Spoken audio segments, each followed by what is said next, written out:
Olá pessoal, sejam bem-vindos a mais um vídeo aqui do canal. Hoje eu vou fazer um vídeo sobre análise macroeconômica e a gente vai falar sobre inflação e o nível de preços. Vamos embora?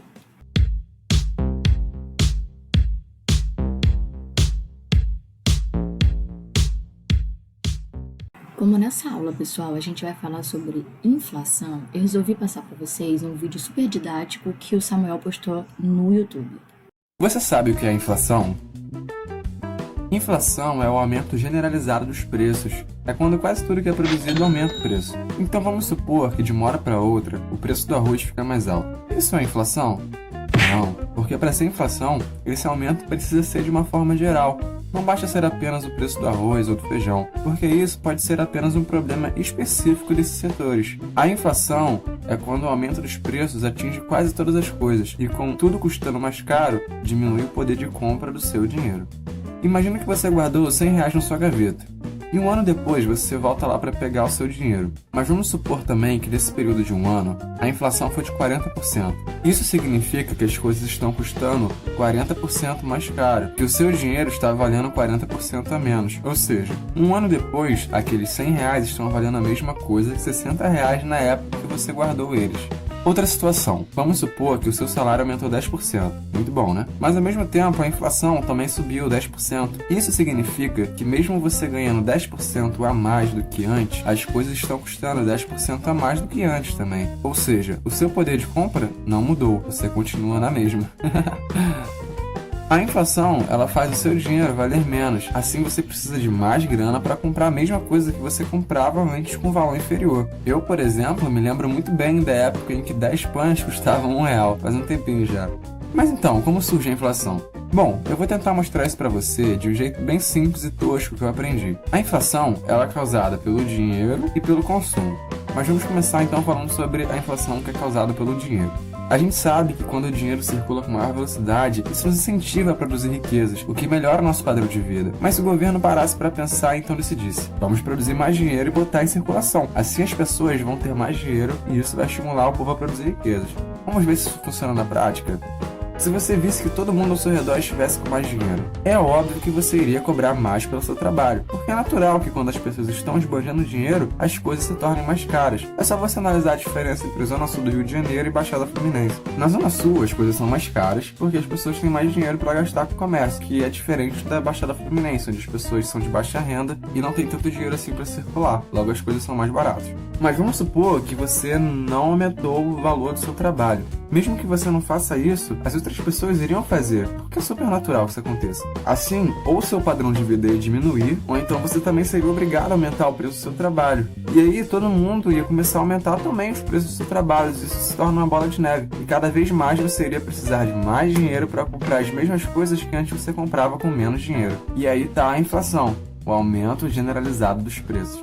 O governo ele não pode botar muito dinheiro para rolo, porque se tiver muito dinheiro circulando por aí, o preço das coisas vão aumentar. Afinal de contas, o dinheiro também é uma mercadoria, e quanto maior for sua quantidade, menor será o seu valor. É só pensar no ouro. O ouro ele é caro porque existe pouco por aí, sacou? Agora vamos falar sobre a inflação que nasce a partir do consumo. Quando a galera começa a consumir muito, isso significa que o dinheiro está circulando com maior velocidade e que o pessoal está produzindo mais riquezas. Isso é bom, como eu já disse. O problema é que se as pessoas começarem a consumir rápido demais, pode ser que o comércio não dê conta de atender a demanda, e aí certos produtos iriam faltar no mercado.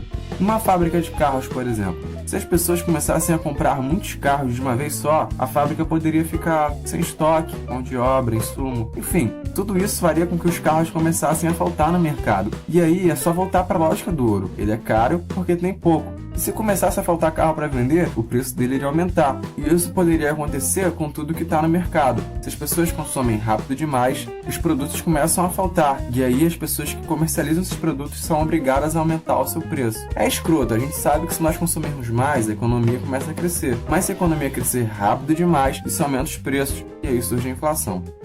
Meus amigos, agora vocês conseguem ver o grande dilema. A inflação está diretamente ligada ao crescimento econômico do país. Isso quer dizer que a inflação é boa? Sim.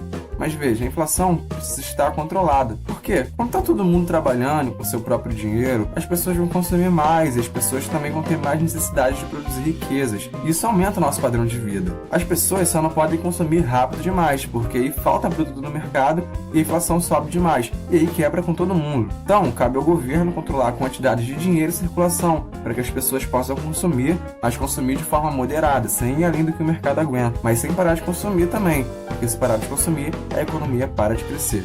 A inflação, ela é mais ou menos como o sal na comida. Não pode ser nem de mais nem de menos, tem que estar na medida certa. Porque a economia, ela vive de períodos de retração, expansão. E isso é normal, mas o que o governo precisa fazer é manter a inflação sob controle para que a economia não cresça rápido demais. Porque se a economia cresce rápido demais, ela também despenca rápido demais. É aquela velha história, quanto maior a altura, maior a queda.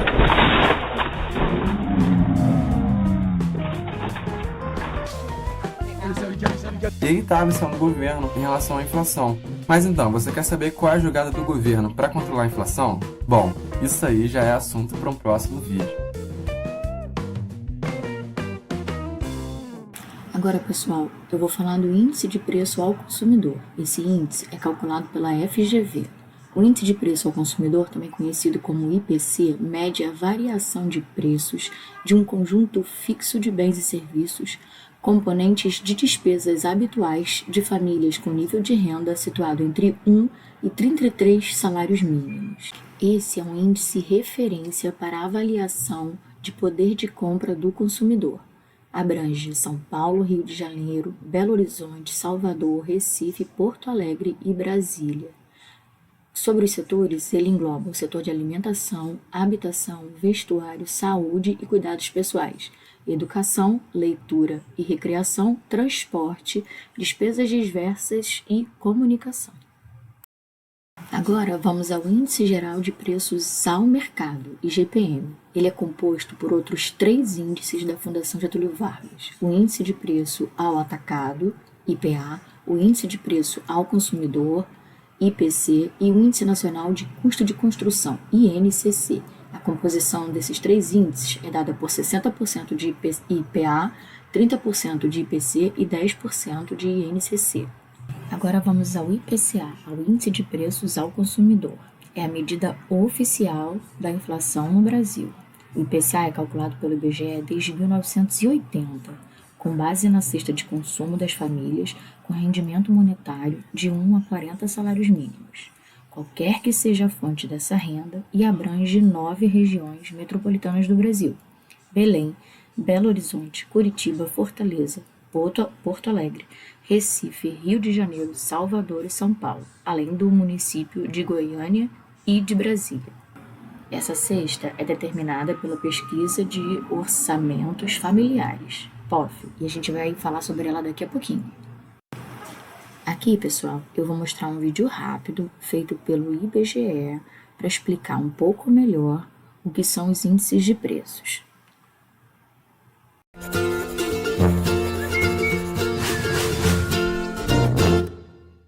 Olá, sejam bem-vindos ao IBGE Explica. Hoje saberemos o que são os índices INPC e IPCA calculados pelo IBGE. A sigla INPC corresponde a Índice Nacional de Preços ao Consumidor e a sigla IPCA a Índice Nacional de Preços ao Consumidor Amplo. E para que servem esses índices? O propósito dos 2 índices é o mesmo: medir a variação de preços de uma cesta de produtos e serviços consumida pela população. O resultado mostra se os preços aumentaram ou diminuíram de um mês para o outro. O que é, afinal, uma cesta de produtos e serviços? O IBGE faz uma pesquisa para verificar o que a população consome: arroz, feijão, passagem de ônibus, material escolar, médico, dentista, escola, patinho de borracha. E, ao mesmo tempo, o IBGE investiga quanto do rendimento familiar é gasto em cada produto. Essa pesquisa chama-se Pesquisa de Orçamentos Familiares, a POF, que tem um vídeo próprio em nosso canal. Não deixe de conferir, hein? A cesta, portanto, pode não ser aquela que você costuma consumir. Logo, a sua variação de preços pode ser maior ou menor do que a medida pelos índices. Mas na prática, qual é mesmo a diferença entre IPCA e INPC? A diferença entre os índices está no uso do termo amplo. É que o IPCA engloba uma parcela maior da população do que o INPC. O IPCA aponta mensalmente a variação do custo de vida médio de famílias com renda mensal entre 1 e 40 salários mínimos. Já o INPC verifica a variação nas famílias com rendimento familiar médio entre 1 e 5 salários mínimos. São grupos mais sensíveis às variações de preço, pois tendem a gastar todo o seu rendimento em itens básicos como alimentação, medicamentos, transporte, etc. Por que se fala tanto em IPCA? O governo federal usa o IPCA como índice oficial de inflação do Brasil. Portanto, ele serve de referência para a meta de inflação e para as alterações nas taxas de juros. E como ele é calculado? Bem, o IBGE faz um levantamento mensal em 13 áreas urbanas do país, de uma média de aproximadamente 430 mil preços em 30 mil locais. Todos esses preços são comparados com os preços do mês anterior, resultando em um único valor que reflete a variação geral de preços ao consumidor. Que tal um exemplo? Vamos supor que você goste muito de chocolate. Goste tanto que gaste todo o seu salário nisso. No mês passado, você pagava R$ 3 na barra. Hoje, a mesma barra custa R$ 6. Você esbraveja e diz que a inflação está absurda. Sua preciosa barra de chocolate duplicou de preço. No entanto, ao ligar a TV e assistir ao telejornal, o âncora diz que o IPCA entre o mês anterior e este é de 0,10%. Você logo pensa que esse cara tá de brincadeira. Sua barra de chocolate dobrou de preço. Ela compõe toda a sua cesta. Portanto, seu índice pessoal de preços é de 100%. Como pode o âncora dizer que o IPCA é de somente 0,10%? Acontece que na cesta de compras de referência, outros produtos podem ter tido queda de preços. Além disso, os chocolates têm um peso pequeno na cesta de compras da população quando comparado, por exemplo, à carne, à mensalidade escolar e ao transporte. Esses itens, sim, têm um impacto grande no índice. Um exemplo mais real seria uma família que não consome carne vermelha e não tem filhos em idade escolar. Nessa família, com certeza, há um índice de preços diferente do oficial. Quer saber o que tudo isso tem a ver com seu bolso, né? Sendo o IPCA o índice oficial da inflação, podemos dizer que se a variação do seu salário de um ano para o outro é menor do que o IPCA, você perde poder de compra, pois os preços sobem mais do que o seu poder aquisitivo. Se a inflação e o seu salário têm a mesma variação, seu poder de compra se mantém. Agora, se você recebe aquela promoção no trabalho e o aumento do seu salário fica muito acima do IPCA, parabéns! Seu poder de compra aumentou. O IBGE produz e divulga o IPCA sistematicamente desde 1980. E de lá para cá, muita coisa interessante aconteceu. Por exemplo, no período de 1980 a 1994, anos de implantação do Plano Real, o índice acumulado foi de 13 trilhões, 342 bilhões, 346 milhões, 717.671,70%.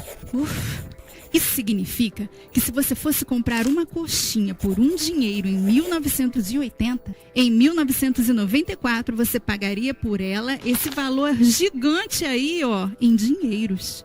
No mês de março de 1990 foi registrada a maior variação mensal, 82,39%. Já o menor índice foi em agosto de 1998, menos 0,51%. Gostou do vídeo? Então curta e compartilhe. Não deixe também de assinar nosso canal e nos ajudar a disseminar informação pelo país. Até a próxima! Além da inflação, temos a meta de inflação, que é determinada pelo Comitê de Política Monetária, também conhecido como Copom.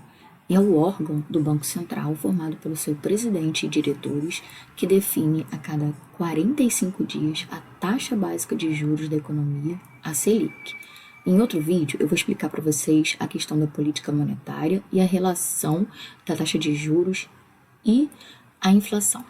Ao final das reuniões, o comitê emite os comunicados com as metas de inflação. Pessoal, se vocês tiverem curiosidade, tem um pulinho lá no site do Banco Central para dar uma olhada nas reuniões. Esse aqui que eu coloquei foi o voto de uma reunião de junho de 2019, fixando a meta de inflação e seu intervalo de confiança, intervalo de tolerância, para o ano de 2022. Assim, considera-se adequado fixar em 3,5 a meta de inflação para 2022, bem como fixar o intervalo de tolerância em 1,5 pontos percentuais. Esse gráfico, pessoal, eu retirei lá do Banco Central. As metas para os próximos anos são 2020, 4%, 2021, 3,75%, 2022, 3,50% e 2023, 3,25%.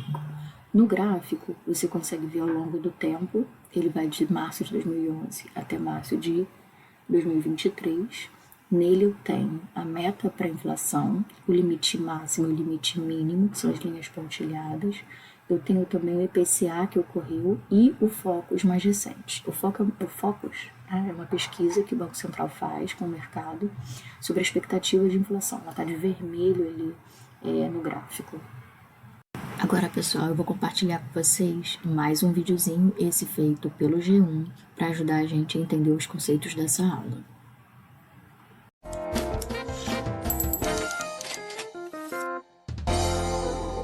Os economistas andam dizendo que a inflação está controlada. E se a gente olhar os números, realmente está até abaixo da meta do Banco Central. Então é sinal que todos os consumidores estão bastante aliviados, certo? Eu também já quero gastar alguma coisinha, eu quero comprar uns vestidos, me transformar. Pois é, enquanto tem gente comemorando, outros dizem que não dá para sentir esse alívio todo no bolso, não. E o motivo é simples. Os índices que calculam a inflação são teóricos. Por mais abrangentes que eles tentem ser, nenhum calcula exatamente os preços do que a sua família consome. Tá confuso? Então vamos ver como isso funciona na prática. Imagina os gastos de uma família que compra bastante cebola, mamão, morango, couve-flor e alface. Esses alimentos estão entre os que tiveram o maior aumento de preços em abril. Agora pense em outra família, que no lugar desses itens costuma comprar bastante banana, peixe, limão, laranja e batata. Justamente alguns dos que tiveram queda de preços no mesmo mês. Com certeza, a sensação sobre o sobe e desce do custo de vida não será igual para essas duas famílias. Mas não é apenas a comida que faz diferença, é como a sua família gasta o dinheiro do mês. Quem compra remédios e tem plano de saúde, por exemplo, sentiu mais a inflação do mês de abril. Quem costuma viajar bastante de avião já teve outra impressão. Ou ainda, quem tem filhos em idade escolar pode ter sentido algum aumento nos preços, mas não tanto quanto uma pessoa que tenha precisado mandar o carro para a oficina. Tem ainda outras diferenças. A região em que a família mora pode sentir mais ou menos o sobe e desce de custos, por exemplo. A faixa de renda também influencia. Outra coisa que faz diferença é como cada família divide o orçamento. Se metade do salário de alguém é gasto em comida e 20% em transporte, essa pessoa vai sentir muito mais os efeitos da inflação se subirem os preços dos alimentos do que o de transporte. Então agora você já sabe por que não dá para ter consenso sobre o sobe e desce de preços, já que cada um sente no bolso a sua própria inflação. Continue acompanhando notícias de economia no G1.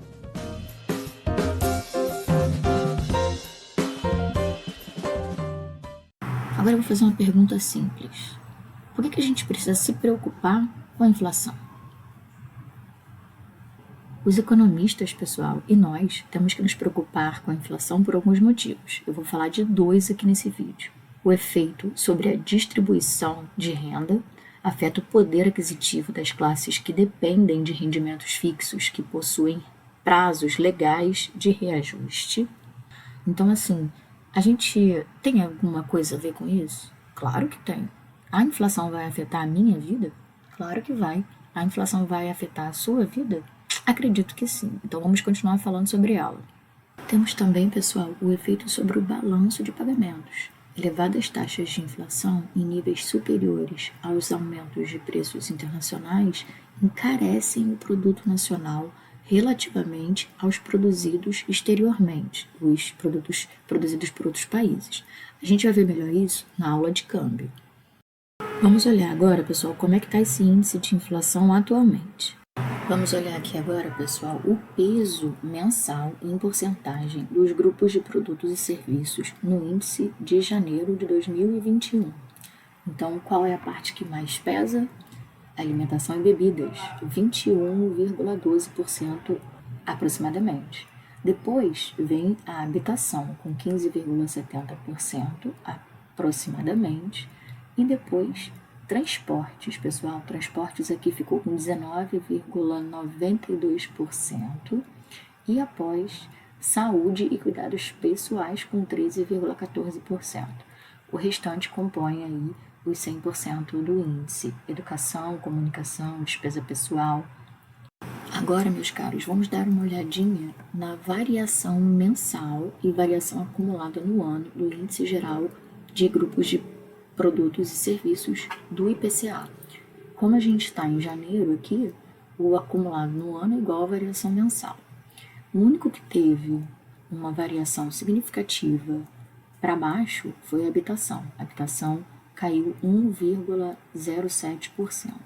O vestuário caiu um pouquinho, mas não tanto quanto a habitação. O restante apresentou alta. O índice geral, então, apresentou alta. Aí vem puxado por quem? Por alimentação e bebidas, artigos de residência, depois transportes, saúde e cuidados pessoais e despesas pessoais e educação. Então, esses foram os índices aqui que puxaram a inflação. O IPCA pode ser calculado de duas formas. Eu vou apresentar primeiro aqui para vocês o IPCA, que é o Índice de Preço ao Consumidor Amplo, no período T em relação ao período 0, é igual. Aí, a parte de cima aqui é o somatório de 1 até N. Esse aqui é o índice, o somatório das mercadorias que fazem parte desse índice, vai de 1 até N. O somatório de PTI, que é o preço do bem I no tempo T, que multiplica Q0I, que é a quantidade do bem I no tempo 0. Na parte de baixo eu tenho o somatório dos N bens, I variando de 1 a N, de P0I, P0I, lembrando, é o preço do bem I no período 0, que multiplica Q0I, que é a quantidade do bem I no período 0. Note que o numerador tem-se o valor em reais da cesta de consumo no período T, e no denominador o valor em reais da cesta de consumo no período 0. Vamos dar uma olhadinha, pessoal, nessa tabela que ilustra o procedimento de cálculo do IPCA para 3 anos. No ano 0, o valor da cesta atinge R$ 1.200. Dividindo-se pelo próprio valor, obtém-se o índice de IPCA, igual a 1 no período base, definido como o período 0, o ano 0. Geralmente, o resultado é multiplicado por 100, de modo que o índice no ano base seja igual a 100. No ano 1, o valor da cesta alcança 1.320 e, dividindo-se pelo valor da cesta de 1.200 no ano base, obtém-se 1,1. Multiplicando por 100, o índice atinge 110. A variação do IPCA entre os anos 0 e 1 é obtida calculando-se a variação percentual dos índices dos anos 1 e 0. O resultado indica que os preços aumentaram 10% nesse período. No ano 2, o mesmo procedimento é adotado. Para obter a variação do IPCA entre os anos 2 e 1, isso é, o aumento anual, calcula-se a diferença dos índices entre os 2 anos e divide-se pelo índice do ano 1. O aumento, nesse caso, como vocês podem ver, foi de 5,5%. Essa opção de cálculo 2, pessoal, que vocês estão vendo aí na tela, e essa opção vai dar o mesmo resultado do IPCA que a gente acabou de calcular, porque essa fórmula é proveniente de uma manipulação algébrica da fórmula anterior. O PTI sobre P0I é a variação do preço do bem I no período T em relação ao período 0. O P0I, Q0I, dividido pelo somatório dos N bens de P0I, Q0I, é a participação da despesa com bem I no gasto total realizado no ano 0, que é o ano base. O IPCA no período T é igual à variação do preço de cada bem I no período T em relação ao período 0, ponderado pela participação do bem I no valor da cesta de consumo no período zero, pessoal. Vou voltar a falar, pessoal, da variação do índice de inflação, o IPCA. Eu estou mostrando aqui na tela para vocês os dados de janeiro de 2020 até janeiro de 2021, divulgados pelo IBGE. Na segunda coluna, vocês estão vendo a variável IPCA, o número índice, tá? Com base em 1993, igual a 100, como eu já expliquei, que é o ano base. E aí eu vou ensinar vocês agora rapidinho como é que faz o cálculo da variação desse índice. Meus caros alunos, aqui, para calcular a inflação de janeiro de 2021 em relação a janeiro de 2020, eu pego o IPCA de janeiro de 2021, divido pelo IPCA de janeiro de 2020, menos 1 e multiplico por 100. Então, eu tenho a variação mensal do índice de inflação. Nesse caso aqui, eu tenho 0,25%. Aí eu posso comparar com o dado fornecido lá pelo IBGE. A tabela que vocês estão vendo, pessoal, foi divulgada pelo IBGE. Ela contém as variações mensais do índice de inflação, o IPCA. Aqui você pode usar aquela fórmula que eu mostrei anteriormente e praticar a questão do cálculo. É super simples e você já está acostumado com isso também, né? Imagina assim, qual a variação do seu salário, o que você ganhava agora, menos o que você ganhava antes, dividido pelo que você ganhava antes. Vai dar o mesmo resultado que essa fórmula que eu mostrei. Agora a gente vai falar, pessoal, de como ajustar os valores nominais para os valores reais. Considere um salário de R$ 1.500 em janeiro do ano 1, que permanece constante ao longo do ano.